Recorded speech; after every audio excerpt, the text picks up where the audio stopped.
My relationship with the skin whitening cream and that journey began at the age of 11 when I used my pocket money to buy a skin whitening product instead of my favorite chocolate. I will do anything to look like I belong to my family. Welcome everybody, and thank you for joining this Mishcon Academy session where I'm going to be interviewing Shweta Aggarwal. This is part of a series of online events, videos and podcasts looking at the biggest issues facing society today. Just to introduce myself, I'm Daniel Naftalin, I'm a partner here and I'm chair of the Employment Department at Mishcon, and I will be hosting today's event. So, about Shweta. So Shweta Aggarwal is an anti-colorism activist with a colourful life. A computer science engineer by way of background, her passion is dancing and writing. She grew up in India and Japan, and after moving to London in 2000, she ran a Bollywood dance company, 3B, bold, beautiful and very Bollywood. If you read the book, you'll see B's have a resonance in her life, alongside working at UBS in their IT department. As a creative director for 10 years, some proud moments involve her troupe being a semi-finalist in Britain's Got Talent in 2010 and being invited by the London Olympic team to audition for the final ceremony. A new passion emerged when she wrapped up her dance company to prioritise family life. The lack of representation in children's books inspired Shweta to launch the Dev and Ollie series of picture books based on festivals in India. Her books are popular in schools and libraries around the world, and Shweta has been awarded the Asian Woman of Achievement for Arts and Culture in 2016 and was invited by the late Her Majesty the Queen to Buckingham Palace for the UK-Indian Year of Culture in 2017. Her awakening during the Black Lives Matter movement in 2020 led to her to pen her raw and honest memoir, The Black Rose, which was released in December 2022, and the book has resonated globally. Today we welcome her to Mishcon. We plan to take questions at the end, but if you've got any burning questions as we go along, please feel free to put your hand up and we'll try and incorporate them during the session. So, can you start by explaining the concept of colorism to an audience not all of whom will have an innate understanding and certainly not a lived experience of what's involved? Sure. Firstly, thank you so much for having me here. Thank you for inviting me, Mishcon. It's a great honor to be able to address this topic, a difficult topic. So I hope that it's okay for me to be very candid, and I hope that you don't mind me using terminologies and words such as white, black, and brown to describe certain communities, only for the purpose of being able to explain the topic and and putting it in context, but not obviously in any other manner. Colorism is basically discrimination or prejudice that individuals of a certain community face because of their dark skin tone. And it usually is something that you see within an ethnic group or race. But that's not to say that you don't see colorism from somebody outside of the race. So what I mean by that, for example, is say somebody or say a white person was repeatedly discriminating against a person of color, black or brown, by differentiating or discriminating between the certain skin tones of those between those two people, for example, promoting the lighter skinned individual or hiring the lighter skinned individual versus the darker one, even though they have the same credentials. That is colorism experienced from outside of the community, but it tends to be from within the community. Thank you. So I read your book when I was on holiday, and I was asked to read it by Nadeem as part of introducing this session. And I really didn't know what to expect. I mean, I thought this is going to be really, really heavy. It might be quite difficult to read. And in some ways it was. It was a very raw and emotional book about your life. But it was very, very easy to read. I mean, in some ways you get very invested in your experience and the way you deliver the story is a bit of a page turner in some respects. And we'll get on to some of that personal story a little bit later. But But the title, The Black Rose, is obviously very evocative. What did the black rose symbolise, and why did you choose it as a title for your book? So firstly, thank you so much. I really appreciate your feedback and the fact that you enjoyed reading the book. It's a heavy read, so the fact that you chose to read it on holiday means a lot. But at the same time, the fact that you found it an easy read and a page turner, that means a lot to me as well. So thank you so much for that. Why did I choose the title, The Black Rose? Because I felt like it represented the anomaly that I was in my family. And one specific incident in my life, which I will explain a little bit about right now. In a nutshell, I went to boarding school at a very young age. At the age of 6, I was enrolled in a boarding school when my parents moved to Japan. And at that boarding school, there was a gardener, a really frail old gardener, who was plucking out these roses. And he wanted to put this, he was plucking out all of these roses for a bunch. And then he looked at one and he just said, he threw it away. And I asked him, I said, well, what was wrong with that rose? And this is me at the age of 7 at this boarding school. And he said, oh, it's too dark. It doesn't belong in the bunch. And that really resonated with me because my parents are both very, very light-skinned, to the extent that my father didn't even look Indian. He looked Italian. He looked, European, very, very light-skinned, jet black hair, light brown eyes. My mother's very light-skinned, so is my brother. Among 22 members of my paternal side of the family, the brothers, the sister, their spouses, their children, I'm the only dark-skinned person in the entire family. And I was 10 shades darker than I am right now. As a child, I was 10 shades darker. So I was the anomaly. And the black rose, in that sense, that incident really resonated with me. And I just knew when I recalled that incident whilst writing the story that that's got to be the title of the book. So you described this incident at your boarding school at the age of 6. I mean, 6 is quite young to have any sort of understanding, appreciation of the issues and what even, that you're experiencing some form of discrimination. What was your earliest experience of colorism, and how did that then play out as you started growing up? Yes, so it was a very traumatic experience having had to go through boarding school at such a young age. And that too, when I was all the way in India and my parents were in Japan. And back in the day, in the 1980s, I only spoke to them once for 3 minutes in total, every fortnight. I only saw them once a year when they sent me a ticket to see them on an annual basis, and that was it. My first experience of colorism without my parents by my side, for me to be able to make sense of what had happened, was when an aunt told me, I was dancing away merrily, as I've always done from the age of 6. I love dance, on this tabletop. She'll be coming down the mountains when she comes to that song. And she just yanked me and she said, come down, look at you, you've turned from black to purple. And I didn't understand what she meant by that. As purple as an aubergine, that's what she said. And I didn't understand what she meant. And another aunt then jumped in to defend me and she said, well, let her dance. What's wrong? Like, let her enjoy herself. And she said, well, what is she going to gain out of this? It's not like she's going to become a Bollywood actress anyway. She's too dark to be one. And that's exactly what I wanted to be back then as a 6-year-old. That really stung the very first time I was faced with colorism, but I was also faced with colorism not just based on my color, but also essentially told that certain careers are out of reach. I can't do something because I'm dark. And, and I felt that sense of inadequacy. But the second, if you don't mind me sharing another one, which actually hurt the most, and I still well up when I talk about this, is somebody I describe in my book as the wicked man, who was 60-something years old, and he was my grandfather's best friend. And he used to visit for tea daily because his shop was around the corner from my grandparents' place.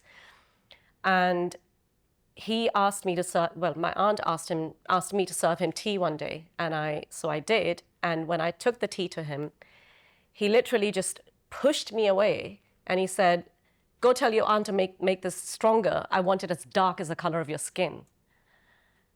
And even as a 7-year-old, I remember processing that and thinking there is something so, so terribly wrong, hurtful about this comment. And as a 60-year-old man, that too, you know, from coming from a 60-year-old man to a 7-year-old child, sorry, that still hurts. And it's something that I find myself repeatedly going back to when I talk about my first experience. That one is the worst experience. But one thing you come across reading the book is the sort of casual colorism. It's not, you know, I think in our environment, people probably, or most of the time, appreciate when they're saying something that is so overtly discriminatory about something. I mean, I understand there's a lot of subconscious discrimination of different forms, but the language that's frequently used was so overtly colorist. And in your family and amongst friends, and were there people in that environment who were challenging that sort of language? Because it didn't come across that way in the book. It felt like you were very much alone in this environment, and everyone was sort of saying, there, don't worry about it. It's just, you know, nobody means anything by it. That's exactly what it was, and that's exactly how it was. Nobody challenged the remarks, the choice of words like Kali, which means black, and Kallo, which is essentially a nickname for the same thing, black. I was called the ugly duckling. I was called Blackie. You know, one bully in my school went as far as to calling me a bastard child because I didn't look like I belonged to my family. But nothing was challenged at all, because it was almost kind of like either people were immune to it or colorism was accepted. It's how they rolled. And sadly, in society, in the South Asian community, we still see that quite a lot. And I think this is partly the reason why when I started writing my story, I wanted readers to understand that these are not just words. It's not just a joke. These words matter and they stick. Did your family realise at the time, or your friends understand how upset these comments were making you? So my father, there is an incident in the book where I again describe where the wicked man is, you know, spewing abuse on me again. And my father finally actually overhears him because he happens to be in India at the time. And he stands up for me and he gives this wicked uncle a piece of, you know, his mind. And he never, ever says anything nasty to me after that. But aside from that, I don't think that there was anybody who challenged it. I mean, if there was anybody who did, it was almost like they were shut down immediately, like the other aunt who challenged it when I was dancing, you know, on this tabletop. And then, of course, there's the whole age authority. If there's somebody older than you in our culture, you dare not say anything to them, even if they're wrong. So there was a lot of that as well growing up that I saw. Okay. So could you tell the audience what it was that finally inspired you to write the book of your experiences? So my daughter actually was the very first person to inspire me. She called me out in Thailand, and she caught me red-handed buying a skin whitening cream. And I had a conversation with her, and I felt like the biggest hypocrite because I, you know, to my child obviously preached that you should be happy with who you are and, you know, you're beautiful exactly the way you are. But obviously for me, the color bias was so deeply ingrained from all the experiences that I had that all I cared about was looking lighter. The second experience was the tipping point and the real massive big awakening, and that was during the Black Lives Matter movement. Not to say that my daughter didn't, you know, shake things up for me, but I think it was also to do with the fact that I felt like I could just brush it aside and carry on, which is again wrong, I know, and that's what I did. I kind of promised her that, yeah, I promise you this is awful, what I did is terrible and I'll change. And then I just went, well, she doesn't need to know my little secret because I couldn't change myself, basically. But the Black Lives Matter movement hit me really, really hard because I faced someone else outside of my family. And what I mean by that was I attended a protest in our local area in Rickmansworth, one of the very last ones on the 20th of June. And I asked my kids and my husband to, like, go very passionately with me and create these posters and banners. And then I was talking to a black man in the middle of the after the protest. And I remember I had a red cap on. And whilst I was talking to him, commending him for sharing his experiences, some terrible ones of like physical violence against him, I remember zoning out and just thinking about shifting my cap because I didn't want to catch the sun. And that moment hit me really, really hard. I felt like the biggest hypocrite on the planet, thinking, I don't have the right to be here. I can't be fighting racism if I've given into colorism and I'm still worried about my skin tone, because racism and colorism, there is a very large intersection. And after that, I just had sleepless nights with guilt and shame. And it was that hypocrisy that led me to writing The Black Rose after all these years. And can you just explain a little bit more about why moving your cap was related to colorism, and also talk a little bit about how you came to use skin whitening products? So the one thing that we are repeatedly told, particularly as South Asian women, not so much men, because men, it's great if they're tall, dark, and handsome, although dark is not to do with skin tone, in the traditional sense, in the English, idioms. Indian translation, everything dark means skin tone dark. Whereas women are only ever meant to be fair and lovely, like the cream. And the reason why I was more focused on shifting my cap is because I'm repeatedly always told, don't catch the sun, you'll turn dark. Don't catch the sun, you'll... The first thing that I have to experience as a comment, or the first comment that's made rather, every time I return from holiday and I'm on a video call with family is, what happened to you? You turned so dark. That's it. No, how was your holiday? Oh, it looks like you had a great time. That's it. That's all they care about. So that was the reason why I was so focused on shifting my cap and not catching the sun. My skin whitening, my relationship with the skin whitening cream and that journey began at the age of 11 when I used my pocket money to buy a skin whitening product instead of my favorite chocolate, 5-star, back in the day in India. You still have them. You still get them. And I remember the desperation, again, because of one final incident that happened. And I just told myself, that's it, enough is enough. I will do anything to look like I belong to my family. And as an 11-year-old girl, I didn't know any better, and that's all that I wanted to do. And skin whitening creams were everywhere on billboards, and Bollywood stars were, promoting them and being, ambassadors of these products. And I didn't think there was anything wrong in using a skin whitening cream, because even at beauty salons, they were suggesting bleach every couple of weeks to lighten your skin. And age 11 is the first time that I bought one. So presumably staying out of the sun and using these creams became quite a feature of your youth and your adolescence. Mm-hmm. Yeah. And that impacts on how you interact with friends, what you do on holiday, how you enjoy yourself. And presumably this is experience shared by millions of children in your situation. Yes, absolutely. So, I mean, this sounds so ludicrous now that I think about it, right? But the tube is like that big, literally that big. And all you do is you have enough to just put on your face, right? That's it.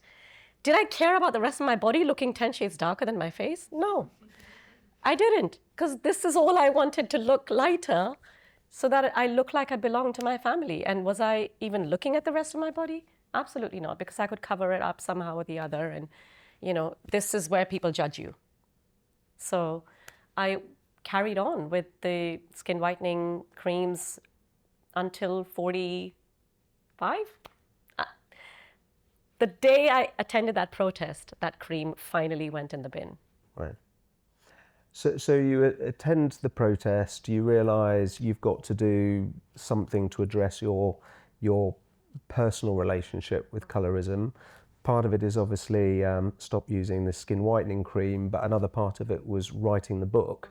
So how did you then go about the process of writing the book, and was that a cathartic event for you?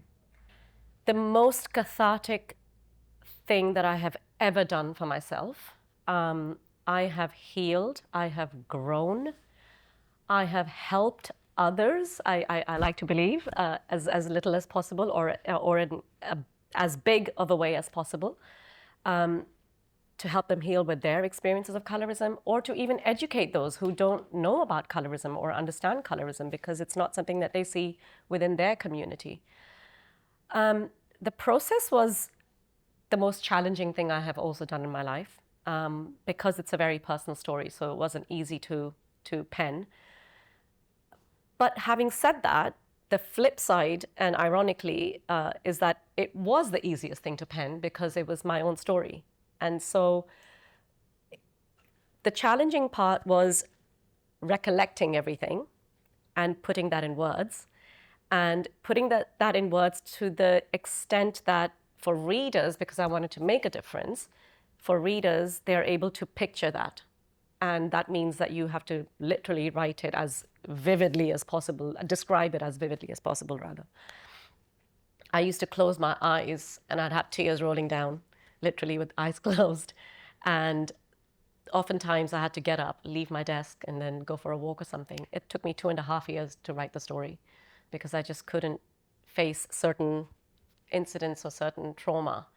Yeah, it was a difficult process, but I'm so glad that I did. I have absolutely zero regrets. In fact, I wish I'd done it sooner. And I know how much I have grown now as a person because I've not just unlearned colorism, but I've unlearned so much more internal bias towards so many other forms of discrimination, not just colorism. Was it a lonely process writing your book? Very. A very lonely process, but having said that, my husband, my children, they were there along with me the entire way, reading one paragraph to begin with at a time, and they're like, "Can you please at least write a chapter before you ask us to read?" They were really supportive, thank you. And my mother, this was the challenging part actually. My father's no more. My mother and my brother had no idea what I had been bottling inside and what I had buried, because that's another thing that we find in our South Asian culture. We don't talk about trauma. We don't talk about things. So when I landed in Japan at the age of 9, after 2.5 years at boarding school, there was not a word spoken to me about, "We're really sorry, what have you been through, how was life there?" Just land, get on with it. When I started speaking to my mum about certain experiences, because I wanted to be true to my story and I could recall certain things, for example, when my brother started sleepwalking and I had visited Japan, I hadn't returned home. I remember that being a visit as opposed to returning. And the reason why I was petrified was because I was going to be sent back because my brother went missing under my watch. And that means that they'll never, ever have me back again. That's what I was, telling myself. And I'd built this up in my head. And when I asked my mum, she was absolutely shocked. And she said, "How do you remember this?" And I said, "Well, I guess this is what you call childhood trauma. It sticks and it stays, and I just wanted to check with you." And I think from that point on, she started to understand how much this had impacted me. And she started to ask me questions and say, "Okay, well, so tell me more. What did you experience when we were not with you?" And then I told her about this wicked uncle. And then initially, she got defensive, and because he is somebody who's related to my grandfather, as in best friend, and the classic response is, "Oh, I'm sure he didn't mean it that way." But I think she started to understand, actually, these words do matter, and it's not just a joke. And in fact, if anything, she started to understand and appreciate how she was on the positive end in terms of positive bias, because my mother's light-skinned and her sister, Sangeeta, that I describe in my book, is my skin tone, actually even darker than my skin tone. And then she started to understand how Sangeeta must have experienced it. And 2 years later, she was here at my book launch, and she actually spoke a few words. And she said, I wish I had understood back then what it does to a child. And I just wish for this book to make a change to, for other people to read this. Well, there's a raw honesty that comes through the book. I mean, I think it comes partly due to the fact that you disclose so many things that, I'm sure you hadn't shared with anybody. I mean, the feelings of rejection when your brother was taken to Japan and you were left in boarding school. You talk about your father's death. There are lots of issues in there which, I'm sure you wouldn't share with people casually. So that is partly what makes it so readable. But again, it lends to the authenticity of the experience as it comes off the page. And in terms of your perceptions of beauty and self-worth, have they changed since publishing the book? Yes, my goodness, 180-degree shift. I kid you not. I, my husband will confirm this. When we got married, I used to straighten my hair because curly hair was not seen as, well, it was seen as unruly. I used to wear light brown contact lenses to look, I guess it was about proximity to Eurocentric beauty standards, right? Obviously very body conscious as well. Skin tone, fair and lovely all the way. Lighten every photograph before uploading it anywhere. I avoided the sun, and I would find an excuse to, over any holiday, any summer holiday with the kids, I'd find an excuse to just be on the sunbed, under an umbrella, of course, and not join them in the pool, pretending to read. Now, it's just such a liberating feeling to accept yourself the way you are. And, the hair, the skin, body shape, everything. I've got, I embrace the stretch marks that I have on my stomach from having two beautiful children. It's made such a difference to my self-esteem, this unlearning journey. And I just really, really wish and want nothing more than for women to just accept themselves as they are and not succumb to beauty standards. Because I sleep like a baby at night now. I mean, I was going to ask you, if I was to ask you what you would want a young girl of your background to take from reading your book, is this the sort of thing that you would say this is what your response would be? Absolutely, absolutely. I think what I would love for a young girl to take away from this book is to understand that she is beautiful exactly the way she is. I would like her to embrace self-acceptance and be proud of herself. I would like her to break the cycle and actually, in the future, be a beacon of hope for the generations ahead. Because there is so much out there that is telling us constantly, you're not good enough, you're not beautiful enough. There's so much noise that it is very easy, especially now in this day and age, with, the media in your face constantly. And I really worry. I worry for the generations ahead and young girls. So one of the reasons why I wanted this book to be an easy read is precisely for that reason. I wanted young girls to be able to grab this book and resonate with it, read it, and feel empowered by it. And I specifically asked you how a young girl might react, partly because there might be a little more, empathy or resonance between the two of you. But obviously, colorism affects men and women. Mm-hmm. But could you just explain a little bit more about how you think it impacts more on women? So I'll speak for myself in terms of coming from the South Asian culture. It impacts women tenfold more than men. Because men are, if they're dark-skinned, they're seen as the tall, dark, and handsome, whereas women, you're only measured by the fair and beautiful standards. And for example, media, representation tells us what our society is, right? media also influences our society. So it goes both ways. Bollywood being the biggest representation of South Asian culture, you will only and only see light-skinned actresses in Bollywood. Priyanka Chopra, the superstar, global superstar, is still considered dark-skinned in Bollywood. Whereas the actors, I would say 90% of the A-list actors are dark-skinned. 90%. So that's a clear reflection of society as well and what is happening in India. The skin whitening industry was focused primarily, well, literally only on women until a few years ago, where a Bollywood superstar, Shah Rukh Khan, started selling skin whitening creams for men.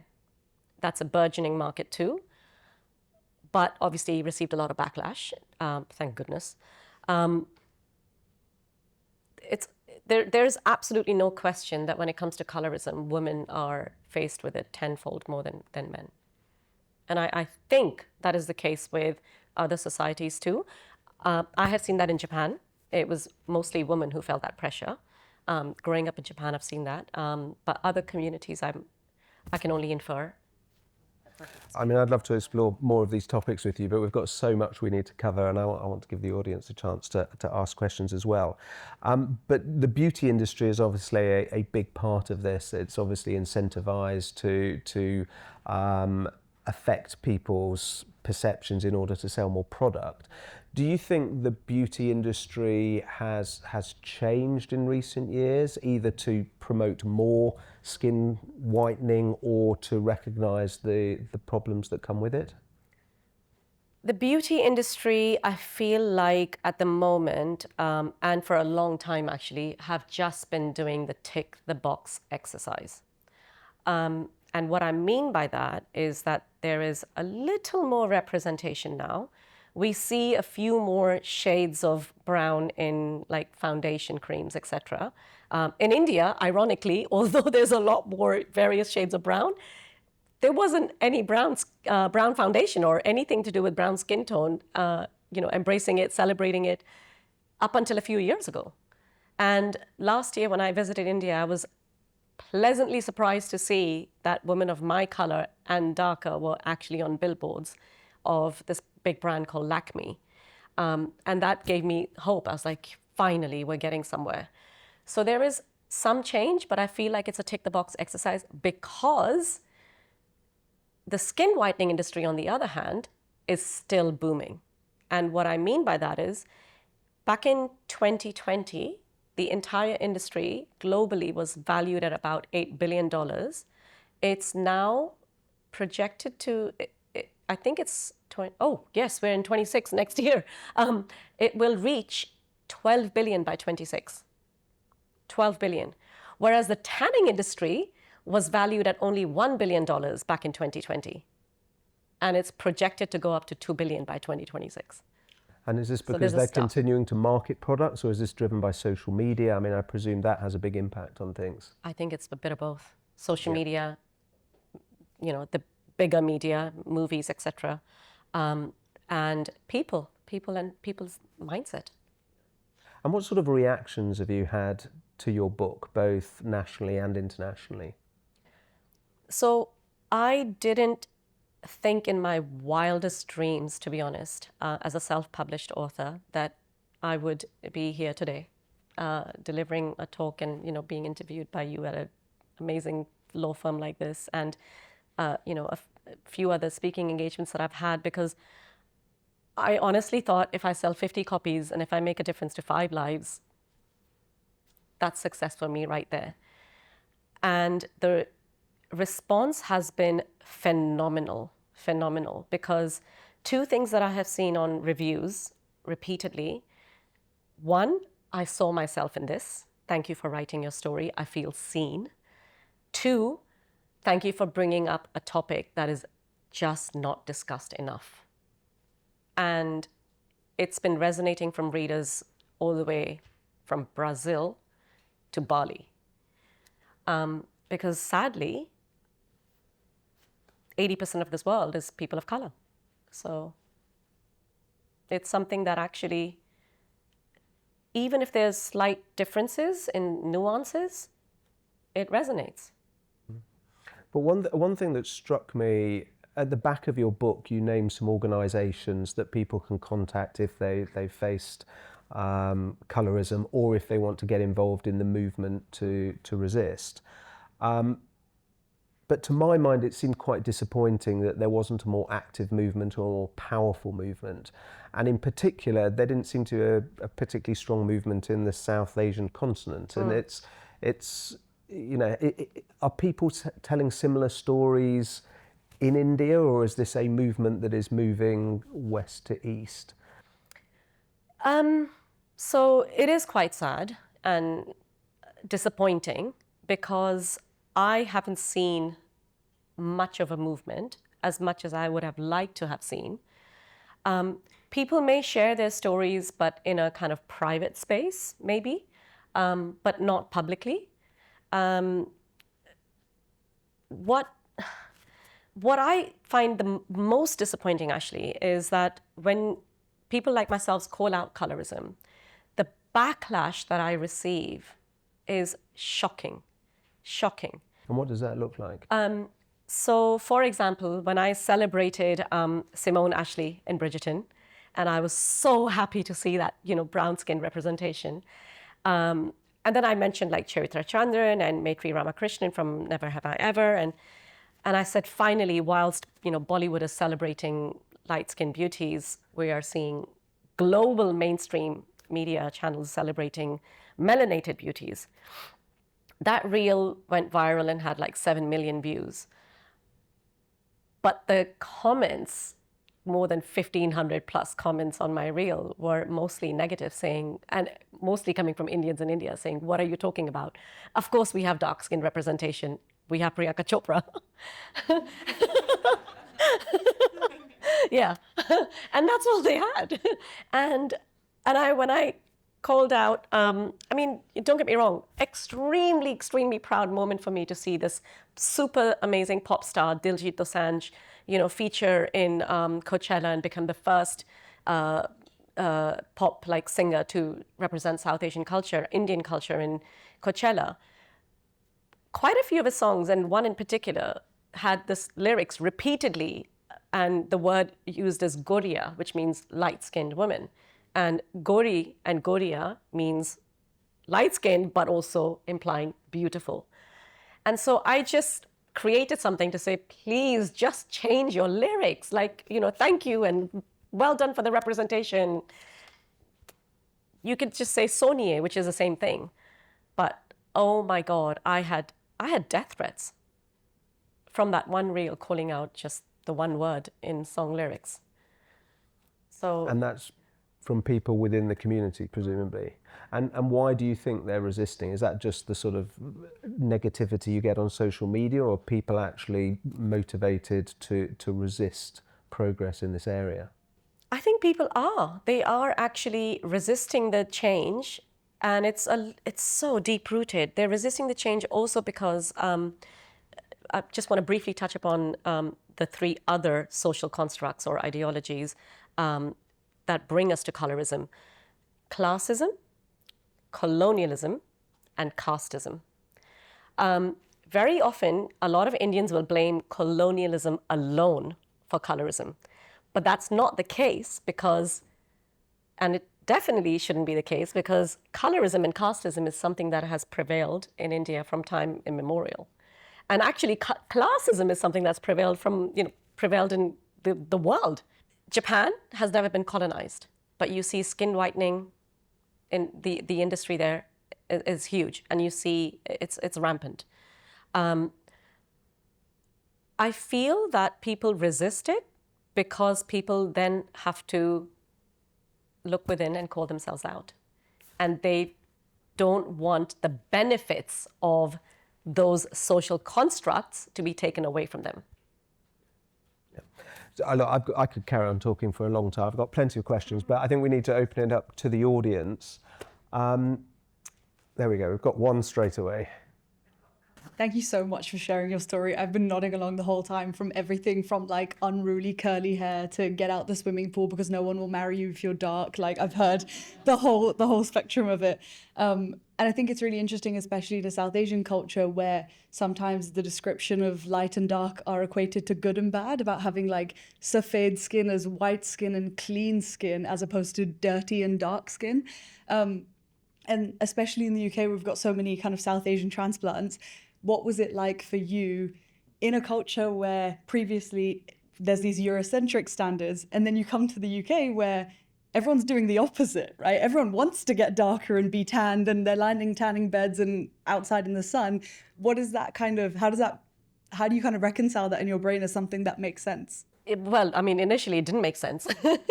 It was something that I was so shocked about. It didn't make any sense to me. But I also remember feeling beautiful for the first time in my life after having moved to the UK, which is so ironic. And I felt like I belong, even though I'm in a country where I'm the different one. And that is one thing that I actually find very, very sad and disappointing about colorism, the irony of it, that you are made to feel like you don't belong within your own community. But yeah, I hope I've answered your question. Yeah.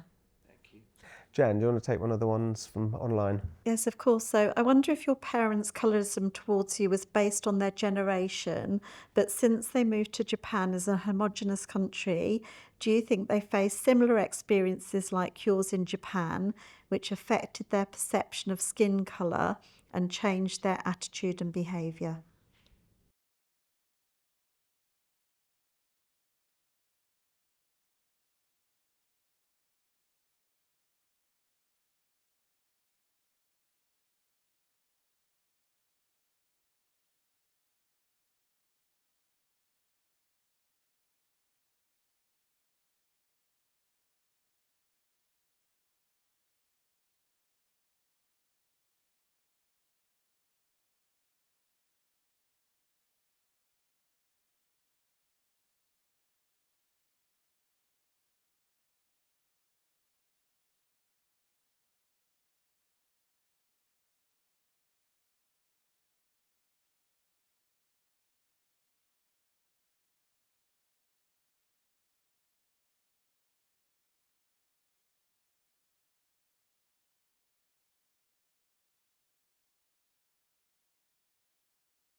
Be happy with who you are.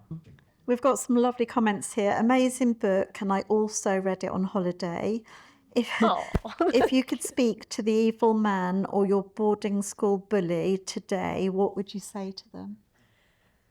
So the wicked man is no more, and I'm not going to lie to you. I wore the biggest smile the day I found out that he was gone.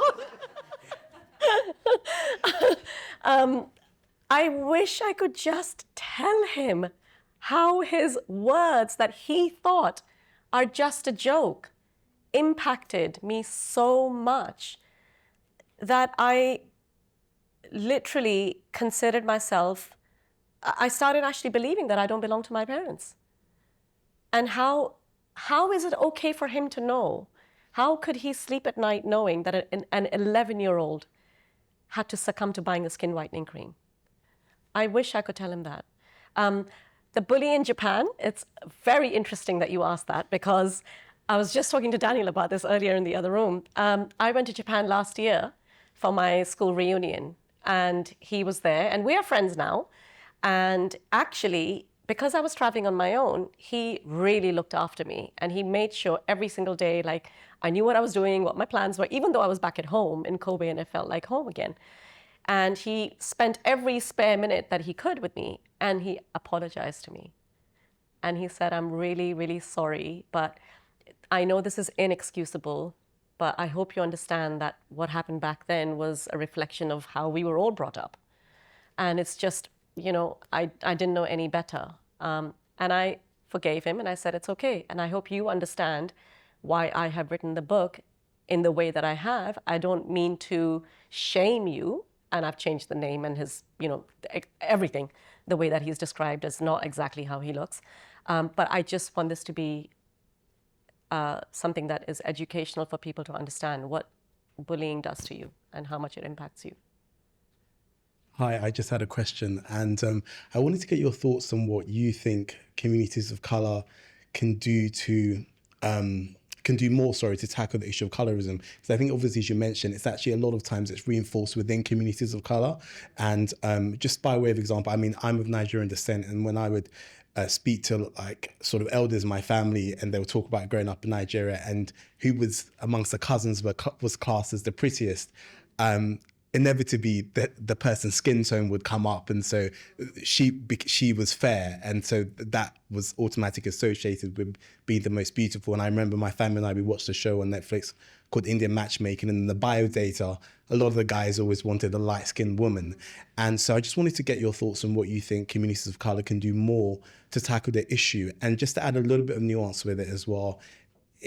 In tackling that, how do you sort of bring everyone along? Because, for example, I have half-Russian, so I'm slightly long with it. I have half-Russian cousins who are obviously mixed race, and sometimes I know people who are fair skin or light skin who are within the communities of colour. A lot of times people assume that maybe they think they're better, or they think, and actually that's not always the case. So how do you kind of tackle those issues? Yeah, that's a great question, because there is so much resistance, right, within the community. So 2 examples. One, my mother, my very own mother, she's 67, and she has been on this unlearning journey with me. The very first thing that she said to me when I told her that I wanted to start writing this book, she said, what difference is it going to make? Exact words, verbatim, I kid you not. 2 years later, she was at my book launch, my biggest champion. She's always asking me how it's going. She's, always makes sure that she remembers which day I'm going to which speaking engagement and wishes me good luck. Second one, a grandmother from India got in touch with me, and she said, I've just read your book. My daughter-in-law lives in the UK, brought a copy. And she said, I was about to give my 7-year-old granddaughter a shower and say, come here, let me make you gori. Because as you were saying, dark skin is seen as dirty, right? She said, I literally swallowed the words. After reading your book, I have changed my vocabulary. So I think it's a very simple answer, but I think it literally comes down to explaining to people, why are you using such words? Do you understand the impact of these words on the people who are on the receiving end? Why does color matter to you so much? And the second thing is, my daughter has actually mentioned this to me. And she said, Mummy, you know what? Everything is all about cause and effect. Just ask why. And keep peeling this one layer off after another and keep asking why. And then eventually, somebody who's extremely colorist will realize how ludicrous the entire thing is and how ludicrous their answers are. And, they'll have their answer. And I said, that's actually brilliant. That's a genius idea. And that's exactly what I do now. I just ask why, because I want to understand their mindset. Also, quite often what happens is they've been through it themselves and they end up projecting it on you, right? They trivialize it. In that generation, they trivialize it. So another example, 70-something-year-old man is talking to me, trivializing my experiences of colorism. Oh, what's the big deal? I was called this as well, and my name is Kishan, which in the Hindu mythology means Lord Krishna, the dark one. Literally, his name means black, right? Blue, black. And it didn't bother me. Then he would say something, and oh, I was called this, and it didn't bother me.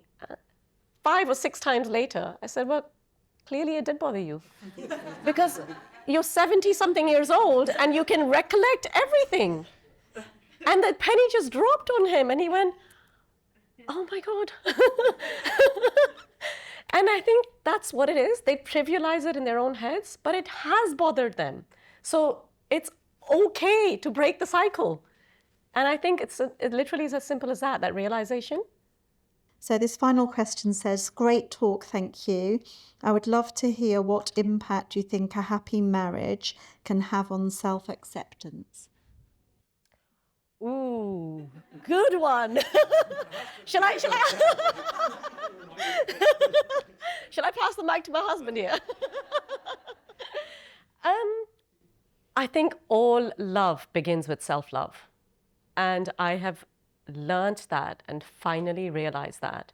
And I know that one of the questions that we were talking about earlier was about vulnerability. And we often, because we, from the culture that we come from, we are supposed to like bury our trauma and everything, right? We often see vulnerability as a weakness. But I feel like if we start to see it as a strength, then share candidly, then as a result of that, heal. And as a result of us healing, encourage others to heal. The bond after that is unbreakable. Thank you very much. Thank you very much for attending, everyone. Most of all, thank you to Shweta for sharing such a personal story. If you thought she was a fascinating speaker, you should read the book, because it is amazing. There are copies outside, and Shweta will be happy to sign for you if you'd like. Thank you.